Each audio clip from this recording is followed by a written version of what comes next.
everyone, Steph here from thegoodride.com, and in this video we are checking out the Backslash from Telos. This is the 143 size, and it's kind of like a wider freeride floaty board that also likes to carve. The waist width on the 143 is 260 millimeters or 26 centimeters, so it's pretty wide compared to a women's board. Even like a mid-wide women's board, it's pretty wide. It comes with an 8 out of 10 flex, but honestly, like, I definitely felt the flex when I was riding it, but when you flex it, it kind of seems a little more flexy than an 8 out of 10. Like, I don't know if that's because the nose is softer. It seems to get a little bit stiffer as you move down to the tail. But it's got a nice stable flex. You know, it's made to kind of charge, to float. It also comes in a split, so it would be good for those backcountry missions. So it's also directional, as you can see, and it comes with 17 mil of taper. So it's a little tapered, you get the directional nose and the little kind of fish-shaped tail. The Backslash has a setback camber, so you get positive camber back here, a elongated kind of rocker nose, and then the contact point comes out to like about here on the tail. So the tail is pretty connected to the snow, and the nose is what keeps you afloat.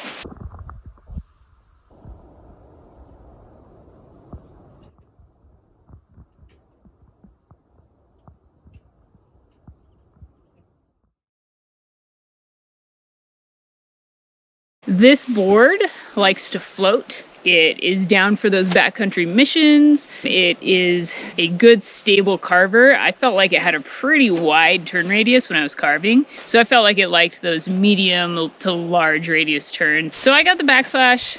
I actually got lucky and I got to test it out in some powder and in some trees and in some off-piste, some pretty like decent snow. And then I also had a couple kind of firmer days on it.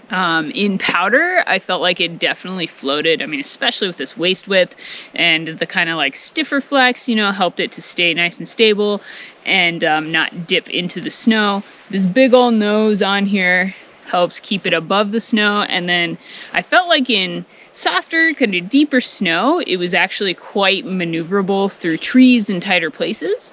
As soon as the snow started to turn like a little firmer, then it was a little more challenging to turn in tighter spots. But in deep snow on a powder day, it was definitely fun to turn off piste through trees and also in the steeps. You know, on the steeps, I felt like it was connected to the snow. You had this nice stable base underneath you. You could make turns and not get any chatter, and it was pretty consistent feeling there.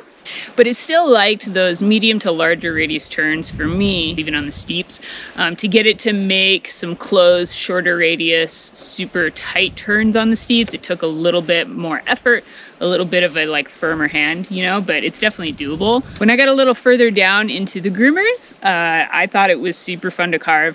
It did take a little bit extra effort on the harder snow for me to get it on the edge, but once you find out like where to fully commit to it, to tip the board over, it definitely like makes a nice carve. Like I said, it liked those larger radius turns. It was like a bigger turn radius board, but fun to lay down in the carves, very stable. I got a little bit of energy out of it, but it does take a little extra effort for a lighter rider like myself. If you weigh a little more and have a little bit more leverage to like bend the board, then I think you could get a lot of energy back from this board. I found it a little bit of a thigh burner when I got into some chuddery stuff and I was trying to like absorb the bumps and crud. It definitely floated over the top, but it felt kind of like medium to stable, not like super stable. So somewhere in the middle. Then you have the option of like, okay, I'm going to turn this through the bumps, or I'm just going to like kind of charge over it. And on ice, it was pretty good. It was like, again, like kind of the high end of the medium edge hold on ice. I mean, it does have that positive camber and it's got that nice stable flex. It doesn't have any side cut disruption. It's just like that clean line. So, you know, it's like somewhere in the middle, not as good as a board that has like the full magnet traction as far as edge hold goes on ice. But you know, on natural drops, it was fun to take this off a little drops. You get a nice stable landing. The pop is pretty good if you can get it to bend. Again, it was a little bit big for me, so this is like a volume board. So size wise for the 143, Normally it would be like if you ride a 146 to 155, this could be in your size range.